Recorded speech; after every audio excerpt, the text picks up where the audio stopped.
ஆக்சுவலா கொளத்தூர்ல ஸ்டாலின் ஜெயிக்கிறதுக்கான வாய்ப்பு நிறையவே இருக்குது. ஏன்னா அந்த அளவுக்கு செஞ்சிருக்கிறாரு. நான் குருட்டுத்தனமா பேச மாட்டேன்.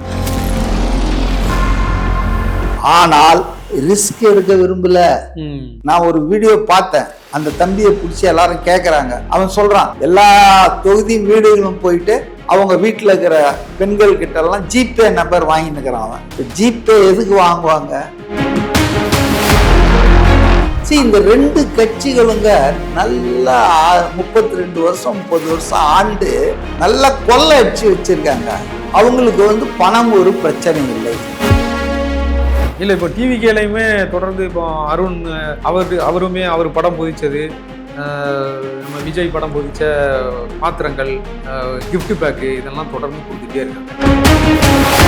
ஸோ அரசியல்ல குதிச்ச பிறகு, அதுவும் தமிழ்நாடு அரசியல்ல நீங்க ஒரு சின்ன பர்ஸ் கூட கிஃப்டா கொடுக்கல, வெறும் கையை வச்சுக்கிட்டு நீங்க காசை கொடுங்க அப்படின்னு சீமான் மாதிரி கேட்டீங்கன்னா இன்னும் 100 வருஷம் ஆனாலும் ஒரு எம்எல்ஏவும் ஜெயிக்க மாட்டான்.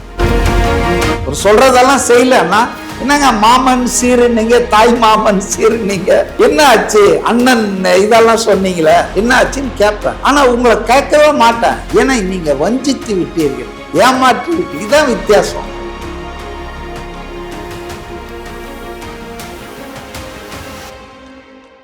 இப்போ நான் சொல்றேன், எலெக்ஷன் கமிஷன் சட்டமன்ற தொகுதிக்கு இவ்வளவு செலவு பண்ணலான்னு ஒரு தொகை நிர்ணயிச்சிருக்கு. 40 லட்சம் நினைக்கிறேன். அந்த தொகைக்கு மேல நீங்க செலவு பண்ணதா நிரூபிச்சிட்டாங்கன்னா உங்க தேர்தல ரத்து ஆயிடும். உங்களை டிஸ்குவாலிஃபை கூட பண்ணிடலாம். புரியுதுங்களா? அப்போ இன்னைக்கு அதான் நடக்குதா? ஏற்கனவே எனக்கு கிடைச்ச தகவல், திமுக வேட்பாளர்கள் அனைவருக்கும் 20 கோடி முதல் தவணை போயிடுச்சு அந்தந்த தொகுதிக்கு. அது அங்கங்க இது பண்ணி பண்டல் பண்ணி வச்சிட்டு இருக்காங்க. ஜிபே கேட்டுட்டு இருக்காங்களாம். கொளத்தூர் தொகுதியில ஆக்சுவலா கொளத்தூர்ல ஸ்டாலின் ஜெயிக்கிறதுக்கான வாய்ப்பு நிறையவே இருக்குது. ஏன்னா அந்த அளவுக்கு செஞ்சிருக்கிறாரு. நான் குருட்டுத்தனமா பேச மாட்டேன். அவரு ஒரு எம்எல்ஏன்ற முறையில, சீஃப் மினிஸ்டர்ன்ற முறையில அவர் தொகுதிக்கு வாரத்துக்கு 2 நாள் வந்துடுறாரு. ஏன்னா நான் ஐநாவரத்தில் இருக்கிறதால I can watch him, is movement எனக்கு தெரியும். தொடர்ந்து தொகுதியை பார்க்கறாரு, தொடர்ந்து தொகுதியை நர்ஸ் பண்றாரு. அதாவது தொடர்பு வச்சுக்கிட்டே இருக்கணும் தொகுதியில மக்களோட. ஒரு முதலமைச்சரே அப்படி செய்யறாரு. எத்தனை எம்எல்ஏ அங்க தொடர்புல இருக்கான். அங்க ஜெயிச்சிட்டானா தேவக்கோட்டையில, இங்க மெட்ராஸ்ல உட்காந்தானா அடுத்த எலெக்ஷன்ல தான் அவங்க ஆளுங்க பார்ப்பாங்க. சோ இன்னைக்கு முதல்வர் அப்படி இல்லை. அவரு ஸ்டாலின் அவருடைய தொகுதியை பார்த்திருக்கிறாரு. சோ அதனால அவருக்கு வெற்றி வாய்ப்பு நல்லா தான் இருக்கும் அங்க நிச்சயமா. ஆனால் ரிஸ்க் எடுக்க விரும்பல. வடிவேலு ஒரு படத்துல சொல்லுவானா, ரிஸ்க் எடுக்கிறது எனக்கு ரஸ்க் சாப்பிடுற மாதிரி. அப்படி யாரும் எடுக்க விரும்பல. அதனால இப்ப என்ன, ஜெயிக்கிற வாய்ப்புள்ள தொகுதியிலேயே நான் ஒரு வீடியோ பார்த்தேன். அந்த தம்பியை பிடிச்சி எல்லாரும் கேட்கறாங்க.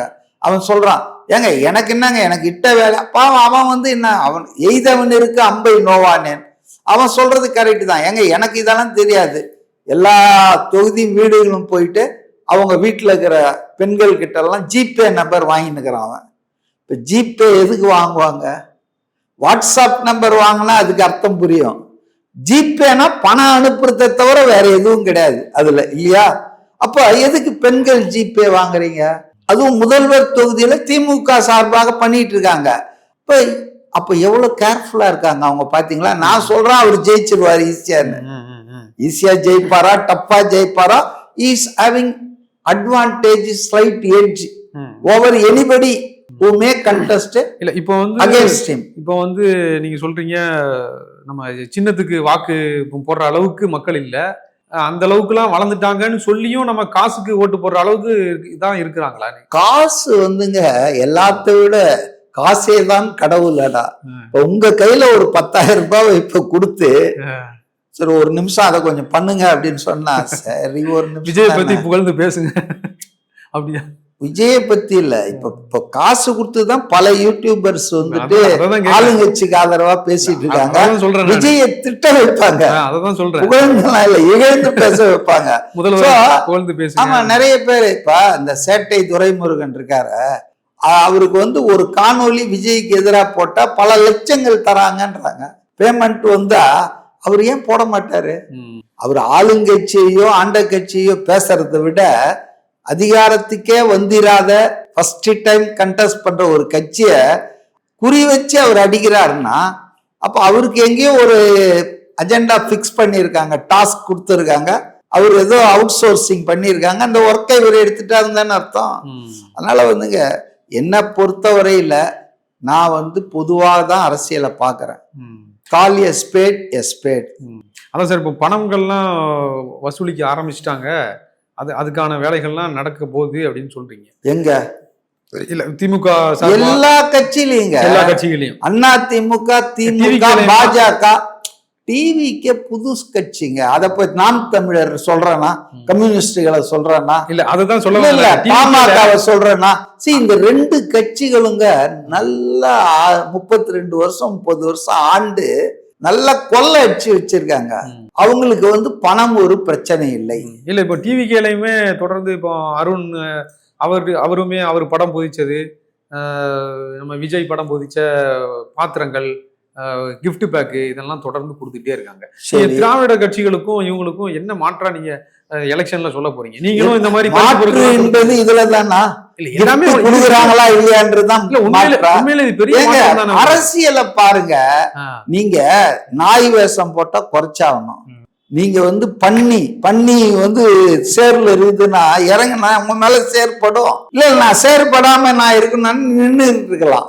சோ அரசியல்ல குதிச்ச பிறகு, அதுவும் தமிழ்நாடு அரசியல்ல நீங்க ஒரு சின்ன பர்ஸ் கூட கிஃப்டா கொடுக்கல, வெறும் கையை வச்சுக்கிட்டு நீங்க காசை கொடுங்க அப்படின்னு சீமான் மாதிரி கேட்டீங்கன்னா இன்னும் 100 வருஷம் ஆனாலும் ஒரு எம்எல்ஏவும் ஜெயிக்க மாட்டான். காசு இருந்தாதான் இப்ப அரசியல்ன்றீங்க. கண்டிப்பாங்க. நான் தான் சொல்றேன், ஏன் எலெக்ஷன் கமிஷன் 40 லட்சம் ரூபாய் செலவு வைக்கிறான்? சும்மாவே வைக்க வேணாம், யாரும் செலவு பண்ணக்கூடாது, கும்பிட்டு பிரச்சாரம் பண்ணிட்டு போங்கன்னு சொல்ல வேண்டியது தானே. போஸ்டர் ஒட்டணும், பேனர் வைக்கணும், நம்மளுடைய கொள்கைகளை தெரியப்படுத்த வேண்டியது இருக்கு. அதுக்காக மண்ணாங்கட்டி கொள்கைன்றீங்க. என்னங்க கொள்கை சொல்லுங்க? கொள்கை எல்லாம் ஒண்ணும் கிடையாதுங்க. மக்களுக்கு நல்லது பண்ணணும், அதுதான் நோக்கம். உங்க ஆப்ஜெக்ட் எய்ம் மக்களுக்கு. அதுக்குதான் விஜய் சொல்றாரு, என்ன மக்கள் தலையில தூக்கி வச்சு எனக்கு வேண்டியதெல்லாம் செஞ்சுட்டாங்க. திட்டங்கள்லாம் நம்ம சொல்ல வேண்டியது இருக்கு, அதுதானே கொள்கை. இப்ப அதெல்லாம் நம்ம எப்படி மக்கள்கிட்ட கொண்டு போய் சேர்க்க போறோம்? நீங்க செய்து காட்டுங்க, சொல்லாதீங்க, செய்து காட்டுங்க உங்க ஆட்சியில. நான் ஒரே ஒரு சின்ன கேள்வி கேக்குறேன். இப்போ எடப்பாடி என்ன சொல்றாருன்னா, மகளிர் உரிமை தொகை நான் 2000 ரூபாய் கொடுப்பேன், ஒண்ணு. ரெண்டாவது, ஆண்களுக்கும் இலவச பஸ் பயணம் நான் தருவேன்றார், ரைட்.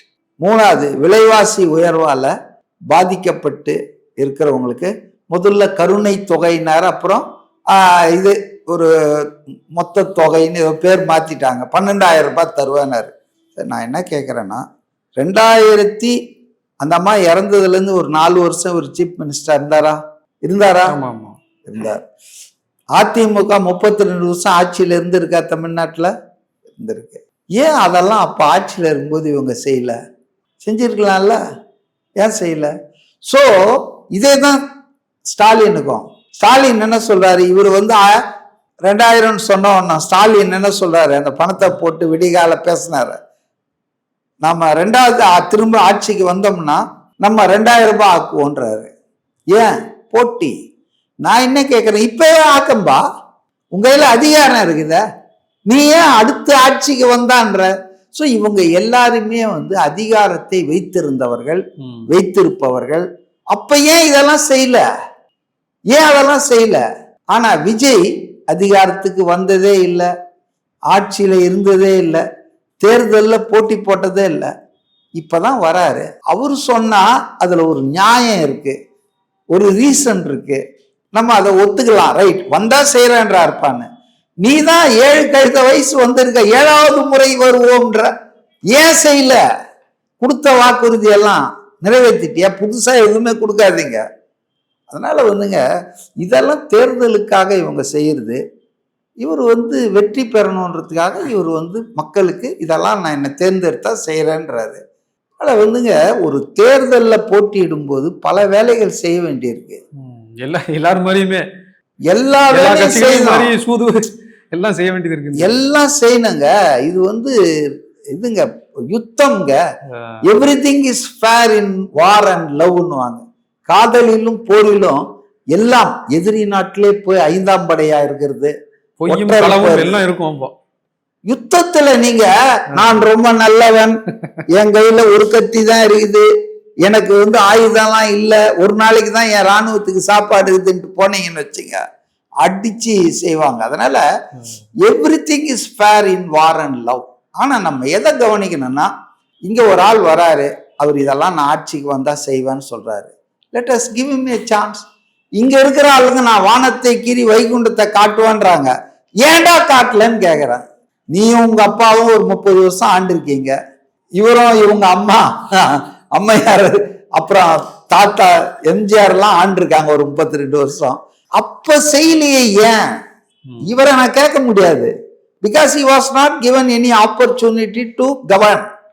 இப்பதான் அவர் கேட்கிறாரு, கொடுத்து அடுத்த வருஷம் கேட்பேன். அவர் சொல்றதெல்லாம் செய்யலன்னா என்னங்க மாமன் சீரு நீங்க, தாய் மாமன் சீரு நீங்க, என்ன ஆச்சு அண்ணன் இதெல்லாம் சொன்னீங்களே என்ன ஆச்சுன்னு கேட்பேன். ஆனா உங்களை கேட்கவே மாட்டேன். ஏன்னா நீங்க வஞ்சித்து விட்டீர்கள், ஏமாற்றி விட்டு. இதுதான் வித்தியாசம் தாவேக்காவுக்கும் திமுக அதிமுகவுக்கும். என்ன ஏங்க அவ்வளவானாங்க? நீங்க நல்லா யோசிங்க. 2014 மாண்புமிகு பாரத பிரதமர் மோடி முதல்வரா இருந்தார். அப்ப குஜராத் முதல்வரா இருந்தாரு, பிரதமர் வேட்பாளர் தான். அப்ப என்ன பண்ணாரு, நாடு பூரா அதானியுடைய விமானத்துல சுத்துன்னு சுத்தினார். கௌதம் அதானியுடைய விமானத்துல சுத்தி எல்லா இடத்துலயும் என்ன சொன்னாரு, இந்தியர்கள் சுவிஸ் பேங்க்ல ஏராளமா கருப்பு பணத்தை பதுக்கி வச்சிருக்கான், இந்த காங்கிரஸ் அரசாங்கம் இதெல்லாம் கண்டுபிடிக்கல, அதுக்கு லாய்க்கு இல்லை, நான் வந்தேன்னா உடனடியாக அதை கண்டுபிடிச்சு அதெல்லாம் வெளியே கொண்டு வந்து நான் எடுத்துக்க மாட்டேன், உங்க அக்கௌண்ட்டை ஒவ்வொருத்தர் அக்கௌண்ட்லயும் 15 லட்சம் ரூபாய் போடுவேன்னாரு. இன்னைக்கு ஆட்சிக்கு எவ்வளவு நாள் ஆச்சு? 12 வருஷம் ஆச்சு. முழுசா 2 டென்யூர் முடிஞ்சது, 3வது டென்யூர்ல 2 வருஷம் ஆயிடுச்சு. 24 எலெக்ட் ஆனாரு, இப்ப 26. சரி, அதை பத்தி எதாவது பேசுறாரா, சொன்னாரா, செஞ்சாரா? அமித்ஷாவை ஒரு ஆள் கேட்கிறாரு போன வருஷம் நினைக்கிறேன், சார் இந்த மாதிரி சொன்னீங்களே 2000, இதெல்லாம் ஞாபகம் வச்சு, அரசியல் இதெல்லாம் சகஜமா ஞாபகம் வச்சிருக்கீங்க, ஜும்லான்றாரு. தேர்தல் அதெல்லாம் சொல்றதுதான்யா, இதை வச்சு ஞாபகம் வச்சுட்டு இன்னொன்றாரு. So this is the situation in India. நான் தமிழ்நாடு சொல்ல, this is the situation in India. அந்த இந்தியால அரசியல்ல தேர்தல்ல போட்டி போடும்போது when you are in Paris behave like a Parisian வாங்க. நீங்க எந்த களத்துலங்க அந்த களத்துக்கு ஏத்த மாதிரி களமாடணும். இல்ல நான் எப்பவுமே அப்படிதான் இருப்பேன் அப்படின்னா போடான்ட்டு போயிட்டே இருப்பாங்க. சோ அதைத்தான் இவங்க செய்யறாங்க. டப்பா கொடுத்தாரு அருண்ராஜ், டப்பா தானே கொடுத்தாரு, 4000 ஓட்டு ஒண்ணும் கொடுக்கலையே, 5000 ஓட்டு ஒண்ணும் கொடுக்கலையே, பொண்ணு வச்ச இடத்துல ஒரு பூ கொடுக்குறாரு, அவ்வளவுதான். என்னால அவ்வளவு செய்ய முடியாதுமா, அந்தம்மா என் அன்பு பரிசு ஓட்டு போடுங்கம்மான்னு கேக்குறாரு. என்ன what is wrong in it? எல்லாரையும் நிறுத்த சொல்லுங்க, எல்லாரும் செய்வாங்க 5000 6000. ஆனா நீங்க சுத்தமா இருக்கணும் சார். இவங்கெல்லாம் அப்படியே போயிட்டு இவங்க ஜெயிச்சுக்குவாங்க, இவரு சுத்தமா நின்னுட்டு அம்மா தாயே. அடுத்து நீங்க நீங்களும் 10,000 ரூபாய் கொடுத்துருவீங்க போல. நான் இந்த பாருங்க, தாவேக்காவுக்கு ஆட்சி அதிகாரத்துக்கு வாய்ப்பு கொடுங்க, அதுக்கப்புறம் we will watch them. அவங்க என்ன செய்யறாங்க, எப்படி நடந்துக்கிறாங்க, இவங்கள மாதிரிதான் அதுதான் ஒரே குட்டையில் உரிய மட்டையா இல்ல தனியா இருக்குதா, இது தனித்துவமா இருக்காங்களா அப்படின்றது let us give them a chance. நம்ம அதுக்கப்புறம் அவங்கள டெஸ்ட் பண்ணலாம். இவங்கள ஆல்ரெடி சான்ஸ் பல முறை கொடுத்து பார்த்துட்டோம், அழுத்து போயிருக்குது, போதும்டான்றாங்க ஜனங்க. அதனால விஜயை இவங்களோட ஒப்பிட்டு பார்க்கவே முடியாது, பார்ப்பதும் தவறுன்னு நான் நினைக்கிறேன். ஓகே சார், உங்களுடைய கருத்துக்களை மிக தெளிவாக முடிச்சதுக்கு நன்றி.